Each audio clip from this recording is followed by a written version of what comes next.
ابو please بتائیے کیا مسئلہ ہے؟ سلمہ نے بے چینی سے پوچھا۔ ابو حماد نے اپنی لاڈلی بیٹی کی طرف عجیب سی لیکن جگر پاش نظروں سے دیکھا اور کہا، دیکھو بیٹی، تم جانتی ہو جنرل واحد مجھے پسند نہیں کرتا، اور بدقسمتی سے اس نے انقلابی کونسل میں اہم پوزیشن حاصل کر لی ہے، لیکن اس سے کیا فرق پڑتا ہے ابو؟ آپ نے پارٹی کے لیے، میرا مطلب ہے یہاں بغداد میں پارٹی کے لیے آپ کی خدمات کون نہیں جانتا؟ حماد نے قدرے تلخی سے کہا، تم جانتے ہو بیٹا، یہاں بغداد میں ان باتوں کی کوئی اہمیت نہیں، یہاں محب وطن صرف وہ ہے جسے عہدے حسین کا قرب حاصل ہے۔ ابو حماد نے طنزیہ مسکراہٹ اچھالی۔ ان لوگوں کو دوست دشمن کی تمیز نہیں رہی۔ افسوس، صد افسوس، حماد کی والدہ نے کہا، اور جہاں اچھے برے کی تمیز نہ رہے وہ سماج تباہ ہو جاتا ہے، وہاں پھر کچھ باقی نہیں رہتا۔ سلمہ نے ایک عربی کہاوت قدرے تبدیلی سے بیان کی، دیکھو بیٹا، میری زندگی کھلی کتاب ہے، سارا بغداد اس بات کو جانتا ہے کہ میں نے اس ملک اور شہر کے لیے کیا کچھ نہیں کیا، لیکن اسے میری کمزوری سمجھو کہ میں نے کبھی عہدے یا قصے حسین کے نزدیکی حلقوں میں گھسنے کی کوشش نہیں کی، بس اپنے کام سے کام رکھا۔ ابو حماد نے سامنے دیوار پر ٹنگی صدام حسین کی بڑی سی پینٹنگ پر نظریں جماتے ہوئے کہا، یہی تو غلطی کی تھی آپ نے، کتنی مرتبہ کہا ہے میں نے آپ سے کہ منافقت ہی سے صحیح ان لوگوں سے ملتے جلتے رہا کریں۔ موصل کے ایک سردار گھرانے کی سلمہ نے، جو بڑے مضبوط اعصاب کی مالک تھی، اپنے خاوند ابو حماد کو ان کی غلطی کا احساس دلایا۔ ٹھیک کہتی ہو تم لیلا، بس مجھ سے ہی ایسا ممکن نہ ہوا۔ ابو حماد نے ٹھنڈی سانس لی۔ ابو، ہمیں کچھ نہیں ہوتا، کمال ہے، سارا بغداد آپ کے ساتھ ہے، پھر یہ جنرل واحد کیا کر لے گا آپ کا؟ حماد نے قدرے غصے سے کہا، چھوڑو اس بات کو۔ اچھا، تم عمان میں ابو صالح کے ہاں چلے جانا، اس کے گھر کا علم ہے نا؟ میں نے آج اسے فون کر دیا تھا، کچھ دنوں کے بعد ہم لوگ بھی وہاں آ جائیں گے۔ ابو حماد نے اپنے بیٹے کو کہا۔ بچوں کی تشویش بڑھنے لگی تھی۔ حماد خاص طور سے خطرے کی بو سونگھ چکا تھا، لیکن آہنی اعصاب رکھنے والی سلمہ مطمئن تھی۔ وہ گزشتہ 25 سال سے اپنے خاوند کی طبیعت سے آشنا تھی۔ اس نے اپنی زندگی میں ایسا ایماندار اور باوقار شخص نہیں دیکھا تھا جو اعلیٰ عہدوں پر فائز ہونے کے باوجود کبھی کسی غلط مسئلے میں نہیں پھنسا تھا، اور نہ ہی اس نے کبھی اپنے عہدے سے کوئی ناجائز فائدہ اٹھایا تھا۔ موصل میں ان کے باغات کی آمدن سے زندگی بڑے ڈھنگ سے چل رہی تھی، اور بغداد میں انہیں تمام شہری سہولیات حاصل تھیں، اس سے زیادہ کہ انہوں نے کبھی خواہش بھی نہیں کی تھی۔ حماد نے حال ہی میں انجینئرنگ کی ڈگری لی تھی، اور اب وہ اعلیٰ تعلیم حاصل کرنے کے لیے جرمنی جانے کی تیاریاں کر رہا تھا، جب اچانک یہ افتاد آن پڑی۔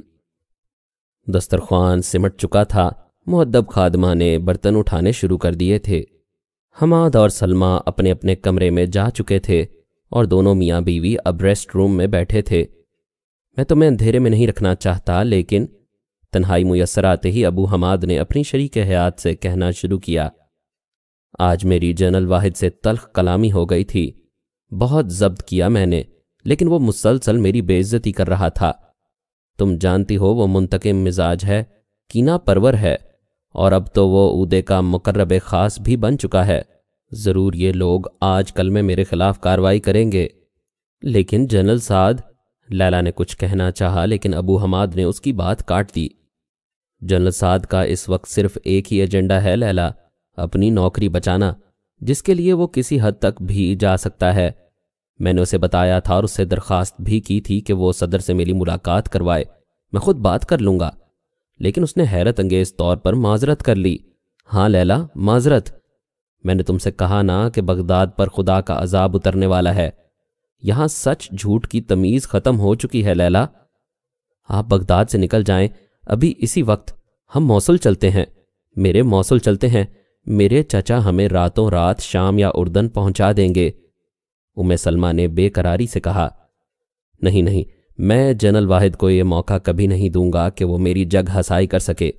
میں بے غیرتی کی زندگی پر عزت کی موت کو ترجیح دوں گا، اپنی خاندانی روایات سے بغاوت نہیں کر سکتا میں، اس نے فیصلہ کن لہجے میں کہا۔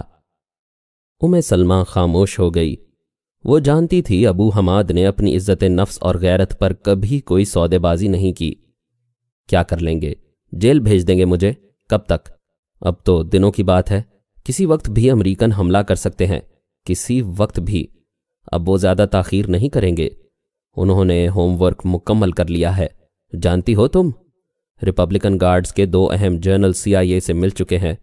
سارا بغداد یہ بات جانتا ہے، لیکن نہیں جانتا تو صرف صدام حسین۔ خدا جانے کہاں غائب ہو گیا ہے صدر ہمارا۔ ابو حماد نے کف افسوس ملتے ہوئے کہا۔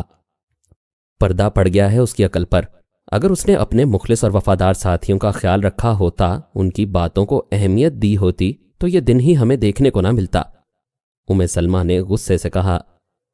میں تو کہتا ہوں آج رات ہی حماد کو اردن روانہ کر دو، کسی کو کانوں کان اس بات کی خبر نہ ہو۔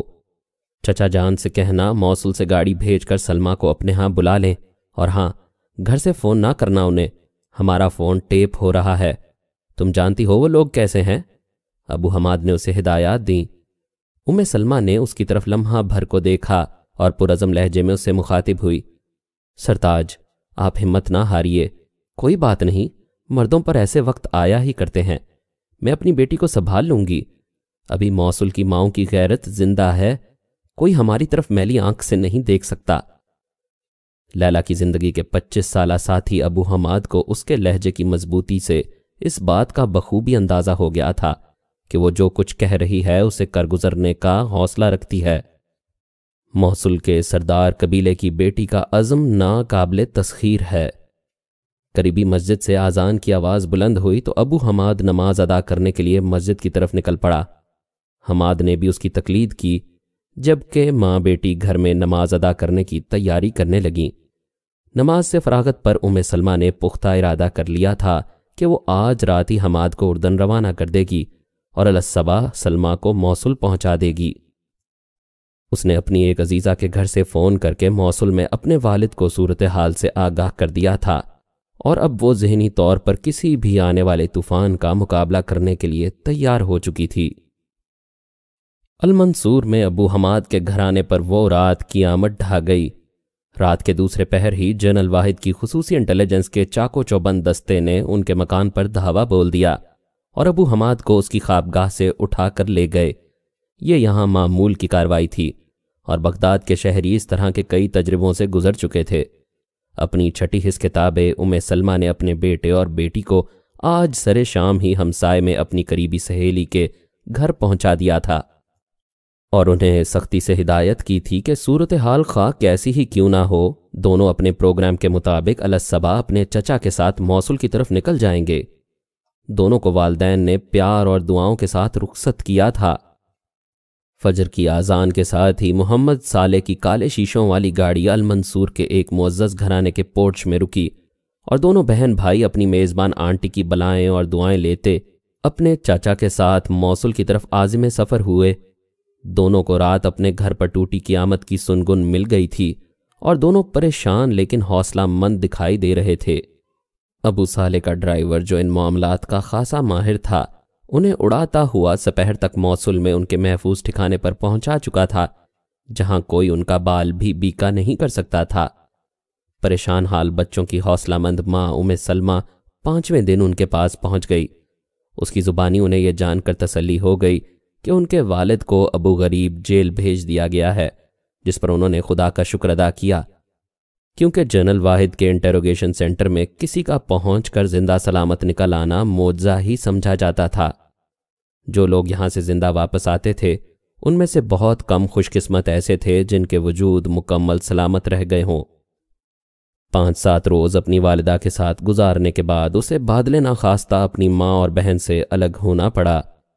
اس کی وجہ احساس عدم تحفظ سے زیادہ اس کے والد کا حکم تھا، جس نے حماد کو فوراً یہاں سے اردن اپنے ایک دوست کے پاس پہنچانے کی ہدایت کی تھی۔ ابو صالح اسے لے کر اردن کی طرف عازم سفر تھا۔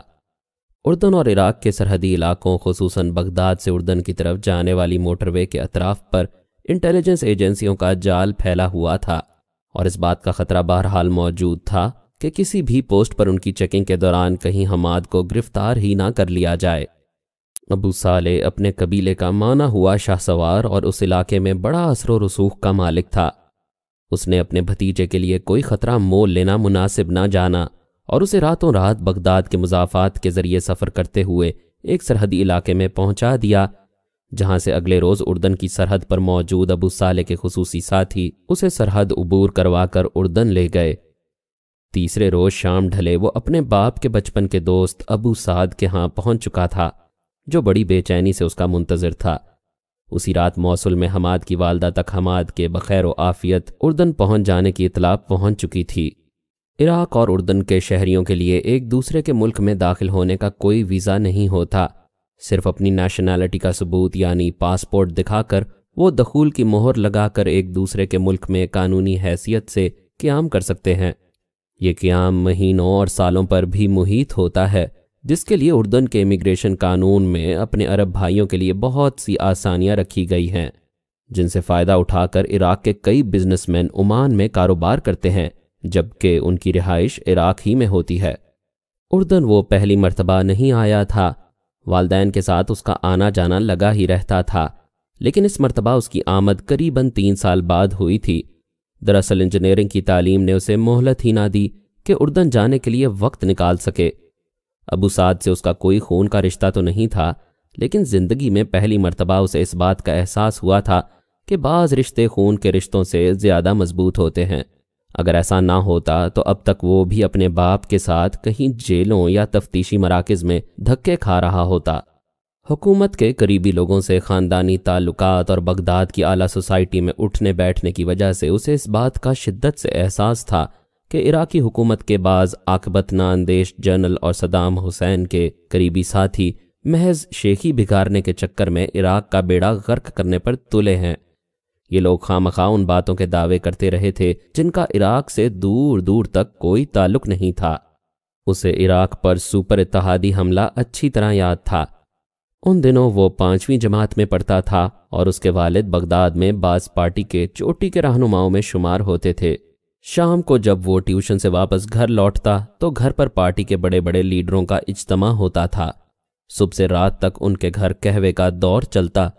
اس کے والد کا تعلق باز پارٹی کے اس گروپ سے تھا جو صدر صدام کو کویت پر حملے سے روکنا چاہتے تھے، کیونکہ وہ یہ بات اچھی طرح جانتے تھے کہ اس حملے کے پس پردہ کیا عزائم ہیں اور یہ تحریک کسی کی شے پر چل رہی ہے۔ جنرل واحد ان دنوں اس کے والد کے قریبی ساتھیوں میں شمار ہوتا تھا۔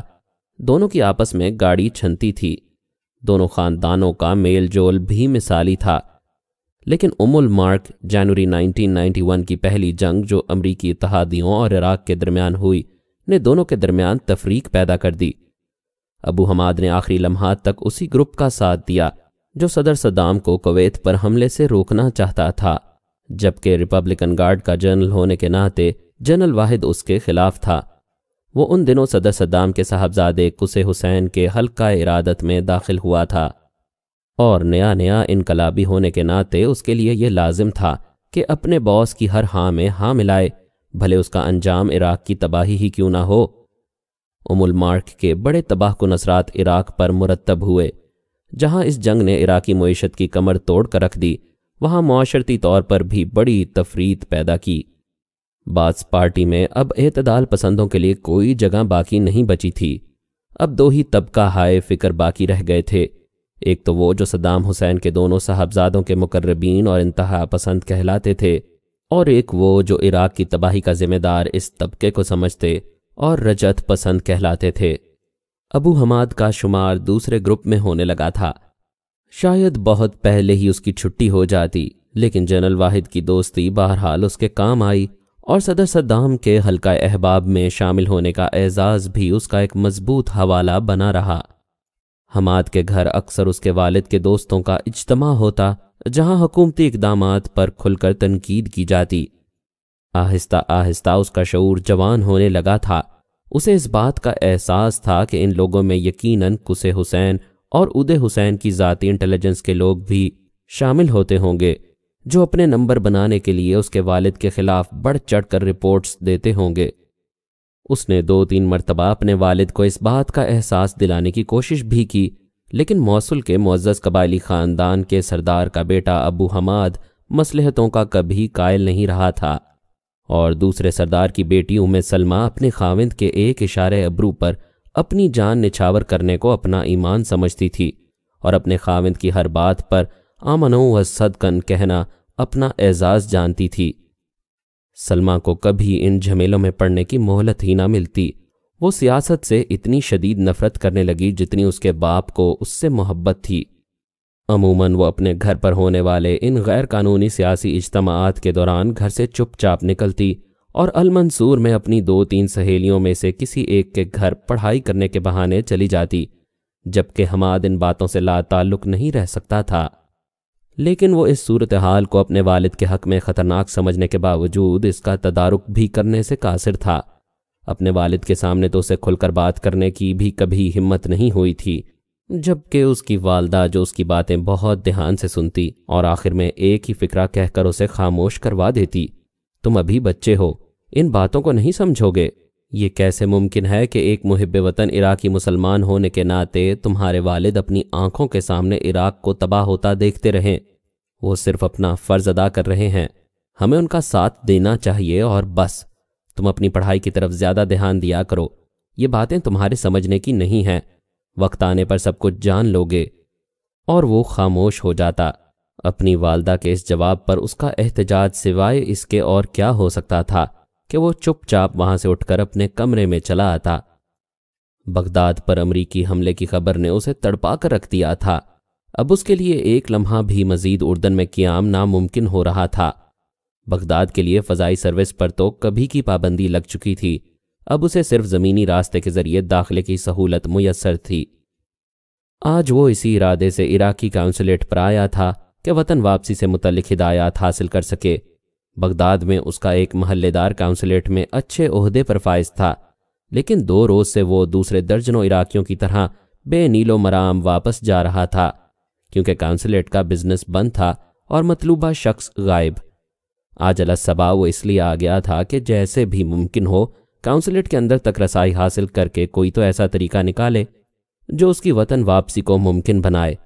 لیکن کونسلیٹ کو تو اردن کے سیکیورٹی افسران نے گھیر رکھا تھا اور سنگلاخ دیوار میں نصب وہ واحد کھڑکی جس کے ذریعے یہاں آنے والے استقبالیہ سے رابطہ قائم کرتے تھے اندر سے بند تھی۔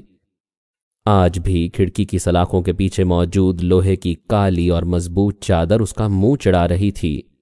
امریکی افواج نے حملے کا آغاز عراق کے مواصلاتی نظام کو جیم کرنے کے بعد ہی کیا تھا۔ اب نہ تو دنیا کے کسی ملک سے عراق میں مواصلاتی رابطہ قائم کیا جا سکتا تھا اور نہ ہی عراق کے کسی بھی شہر سے ٹیلی فون سروس کا فائدہ اٹھانا ممکن تھا۔ حماد اور دوسرے بہت سے عراقی جو بعض ناگزیر وجوہات کی بنا پر اپنوں سے دور تھے، ماہی بے آب کی طرح تڑپ رہے تھے۔ انہیں سمجھ میں نہیں آتی تھی کہ اپنے پیاروں تک کس طرح پہنچیں۔ اس کی اطلاعات کے مطابق حملے کے پہلے روز عمان میں بس کے ذریعے کچھ نوجوانوں نے عراق کی سرحد عبور کرنے کی کوشش کی تھی اور 3 بسیں انہیں سرحدی علاقوں میں اتار کر واپس آ گئی تھیں۔ اردن سے بغداد کے لیے بڑی شاندار بس سروس موجود تھی، لیکن وہ بھی اب بند ہو چکی تھی۔ گزشتہ 3 روز سے سرحد کے آر پار آمد و رفت بند ہونے سے نہ تو کوئی پیغام عراق سے اس کی طرف آتا اور نہ اس کی طرف سے جا سکتا تھا۔ حماد کو آخری اطلاعات یہی ملی تھیں کہ اس کے والد کا کیس انقلابی کونسل میں چلانے کی تیاریاں کی جا رہی ہیں۔ انقلابی کونسل میں جن لوگوں پر کیس چلائے جاتے تھے ان میں سے آج تک کوئی بے گناہ ثابت نہیں ہوا تھا۔ دراصل وہاں بے گناہی ثابت کرنے کا بہانہ بنا کر اپنی مرضی کی سزائیں سنانے کا اہتمام ہوا کرتا تھا۔ انقلابی کونسل کے ملزمان کی فائلیں قصے حسین کے سامنے پیش کی جاتی تھیں اور جنرل واحد جیسے ان کے مقربین ان پر اپنے ریمارکس دے کر ملزمان کے لیے قصے حسین سے سزائے موت، عمر قید وغیرہ کا فیصلہ کروایا کرتے تھے۔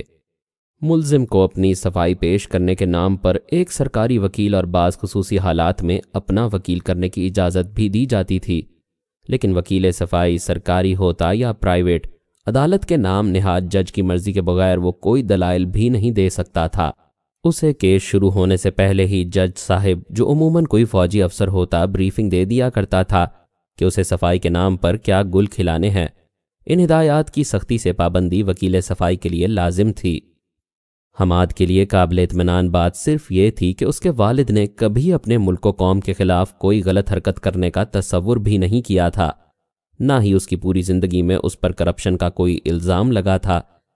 اپنے خیالات میں گم سیکیورٹی افسر سے قریباً ڈانٹ کھانے کے بعد وہ سامنے بند کھڑکی پر نظریں جمائے کھڑا تھا، جب اچانک اس کی آنکھوں میں چمک پیدا ہوئی اور کھڑکی کے پیچھے موجود آہنی پردہ سرکا اور سامنے ابو محمد کا چہرہ دکھائی دیا۔ جس کے عقب میں 2 خواتین اور 3-4 مرد بھی کھڑے تھے۔ کھڑکی کھلتے ہی باہر موجود عراقیوں نے اس پر یلغار کر دی۔ وہ ایک دوسرے کو روند کر آگے نکل جانا چاہتے تھے، لیکن ڈنڈا بردار سوڈانی پولیس والوں نے انہیں سیدھی قطار لگانے پر مجبور کر دیا۔ باری باری سب کھڑکی تک پہنچتے اور بمشکل 2 منٹ میں ان کے استفسارات کے جوابات اور ہدایات دے کر رخصت کر دیا جاتا۔ اب حماد کی باری تھی۔ اس کی شکل پر نظر پڑتے ہی ابو محمد نے بے اختیار اپنا ہاتھ سلاخوں سے نکالا، اس سے جیسے تیسے مصافحہ کیا اور اسے اندر آنے کی ہدایت کر دی۔ اگلے ہی لمحے اس کھڑکی سے بمشکل 5 گز کے فاصلے پر موجود لوہے کا ایک آہنی گیٹ سے رکھنے لگا، اور جب اس میں خلا نمودار ہوا تو ایک مسلح گارڈ کے ساتھ حماد کو وہاں ابو محمد کھڑا دکھائی دیا۔ حماد کے اندر قدم رکھتے ہی دروازہ دوبارہ اپنی جگہ پر واپس آ گیا۔ ابو محمد بڑی گرم جوشی سے اس سے بغلگیر ہوا اور اسے لے کر اپنے کمرے میں آ گیا۔ حماد کے انکار کرنے کے باوجود اس نے کافی تیار کی اور اسے ایک مگ تھما دیا۔ مجھے علم ہے تمہارے سوالات کیا ہو سکتے ہیں، لیکن میں تمہیں شروع ہی میں بتا دوں کہ یہ تمام سوالات ہم سب کے ذہنوں میں بھی موجود ہیں۔ گزشتہ 6 روز سے ہمارا اپنی حکومت اور ملک سے رابطہ منقطع ہو چکا ہے۔ وائرلیس سسٹم کے ذریعے ہم نے جو پیغامات بھیجے ان کے جواب میں ہمیں صرف ایک ٹائپ شدہ فیکس موصول ہوتی ہے، جس پر لکھا ہوتا ہے ابھی انتظار کرو، صورتحال واضح ہوتے ہی نئے احکامات جاری کر دیے جائیں گے۔ اس نے حماد کی آنکھوں میں موجود تشویش اور فکرمندی پڑھ لی تھی۔ لیکن انکل، یہ صورتحال آخر کب تک رہے گی؟ میں بغداد جانا چاہتا ہوں۔ حماد نے بے چینی سے پہلو بدلتے ہوئے کہا۔ برخوردار، بغداد جانے سے تمہیں کوئی نہیں روک رہا۔ ہماری اطلاعات کے مطابق جو مجھے کل ہی ایک مغربی سفارت خانے میں موجود دوست کے ذریعے ملی ہیں، امریکن فوج نے سرحدی علاقوں کا کنٹرول سنبھال لیا ہے اور شاید پرسوں تک وہ سویلین کو سرحد کے آر پار آنے جانے کی اجازت دے دیں گے۔ تم جانتے ہو دونوں ممالک کے درمیان جو معاملات چل رہے ہیں اس میں اردن حکومت کی طرف سے عراقیوں کے لیے کسی بھی قسم کی رکاوٹ کا تصور بھی نہیں کیا جا سکتا۔ اس نے حماد کو تسلی دی۔ یہ سب کیسے ہو گیا انکل؟ کیا ہو گیا؟ میرا مطلب ہے ہماری ریپبلکن گارڈ۔ بس میرے بچے، ابو محمد نے اس کی بات کاٹتے ہوئے اپنا دایاں ہاتھ کھڑا کرتے ہوئے کہا۔ ایسے درجنوں سوالات ہم سب کے دل و دماغ میں گونج پیدا کر رہے ہیں۔ صحیح صورتحال کا علم تو تمہیں بغداد جانے کے بعد ہی ہوگا، لیکن ہماری اطلاعات کے مطابق جنرل واحد اور اس کے 15-20 ساتھی کافی عرصے سے CIA کے لیے کام کر رہے تھے۔ ان لوگوں نے لڑائی کے آغاز کے ساتھ ہی سرنڈر کرنے کے احکامات جاری کر دیے تھے۔ کوئی غدار اپنے ٹھکانے پر موجود نہیں تھا بیٹے، ابو محمد نے تڑپ کر کہا۔ جنرل واحد بھی؟ وہ تو قصے حسین؟ حیرت اور غصے کے ملے جلے جذبات سے حماد نے نامکمل سوال کیا۔ کاش صدر صدام اور اس کے بیٹوں نے تمہارے والد جیسے جانثاروں کی باتوں اور مشوروں پر دھیان دیا ہوتا۔ حماد بیٹا، عراقی جرنیلوں نے عراق پر بمباری کے بمشکل 4 گھنٹے بعد ہی بغداد میں CIA کے ایجنٹوں سے خفیہ ملاقات کی ہے۔ CIA کے ان ایجنٹوں کو امریکیوں نے حملے کا آغاز کرنے سے 10-15 روز پہلے ہی بغداد میں داخل کر دیا تھا، اور جانتے ہو انہیں خفیہ طور پر وہاں لانے اور آخر تک محفوظ ٹھکانوں پر چھپائے رکھنے والوں میں سر فہرست اسی جنرل واحد کا نام شامل ہے۔ ابو محمد نے جس انداز سے یہ بات کی تھی اس کا لہجہ اس کے دلی جذبات کی چغلی کھا رہا تھا، اور حماد اندازہ کر سکتا تھا کہ جس اندرونی کرب سے ابو محمد گزر رہا ہے وہ اس اکیلے کا نہیں، سارے عراق کا المیہ ہے۔ ابو محمد کی زبانی اسے علم ہوا کہ امریکی فوجیوں کے عراق میں داخل ہونے کے بعد جو نام نہاد سی مزاحمت شروع ہوئی تھی وہ بھی عملاً دم توڑ چکی ہے۔ صرف شمالی عراق میں تکریت، موصل اور کرکک کے علاقوں میں مزاحمت ہو رہی ہے، لیکن اس کی نوعیت بھی گوریلا جنگ جیسی ہے۔ باقاعدہ فوج یہاں بھی موجود نہیں ہے اور نہ ہی سینٹرل کمانڈ کی کوئی خبر ہے۔ حماد کے لیے یہ اطلاع بڑی ہی تکلیف دہ تھی کہ جنگ کے آغاز پر ہی عراق کی سینٹرل کمانڈ غائب ہو گئی، یا پھر ان کا مواصلاتی رابطہ اپنے ٹروپ سے کاٹ دیا گیا، جس کے بعد مقامی کمانڈروں نے اپنی سطح پر فیصلے کیے جو خاطر خواہ نتائج پیدا کرنے کے بجائے نقصان دہ ثابت ہوئے۔ ابو محمد نے اسے عمان میں اپنی رہائش گاہ سے آگاہ کرتے ہوئے اپنا خصوصی فون نمبر دے کر کہا تھا کہ وہ اس سے رابطہ رکھے اور کوئی خطرہ مول نہ لے۔ حماد کے لیے ابو محمد کی طرف سے ملنے والی اطلاعات اتنی پریشان کن تھیں کہ وہ چکرا کر رہ گیا۔ ابو محمد نے اسے بتایا کہ بغداد پر عملاً لٹیروں کا راج ہے۔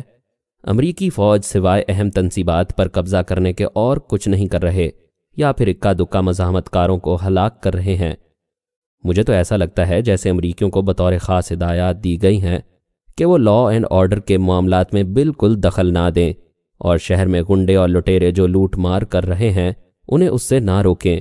شاید اسی طرح امریکی مزید خوف و ہراس پیدا کرنے کے بعد اپنی اہمیت جتانے کے لیے اگلی کارروائی کریں۔ ابو محمد نے اپنی رائے ظاہر کی۔ اس نے حماد کو جبراً شام تک اپنے ساتھ رکھا۔ اس دوران کونسلیٹ والے عراق رابطہ کرنے کی کوشش کرتے رہے اور انہیں ایک ہی رٹا رٹایا جواب موصول ہوتا رہا، جن کے بعد حماد کے بضد ہونے پر اس نے حماد کو گھر جانے کی اجازت دے دی، لیکن یہ تاکید بھی کر دی کہ وہ ابو محمد کے ساتھ اپنی ملاقات کا تذکرہ کسی سے نہ کرے، نہ ہی عمان میں اس کی رہائش گاہ سے کسی عراقی کو آگاہ کرے، کیونکہ عمان کے سیکیورٹی حکام کسی کو ان سے ملنے کی اجازت نہیں دے رہے۔ اس نے حماد کے لیے بطور خاص اجازت دے دی تھی۔ مزید اقساط سننے کے لیے ہمارے چینل کو سبسکرائب کریں اور بیل آئیکن کو کلک کریں تاکہ آپ کو ہماری نئی ویڈیوز کے متعلق نوٹیفیکیشنز ملتی رہیں۔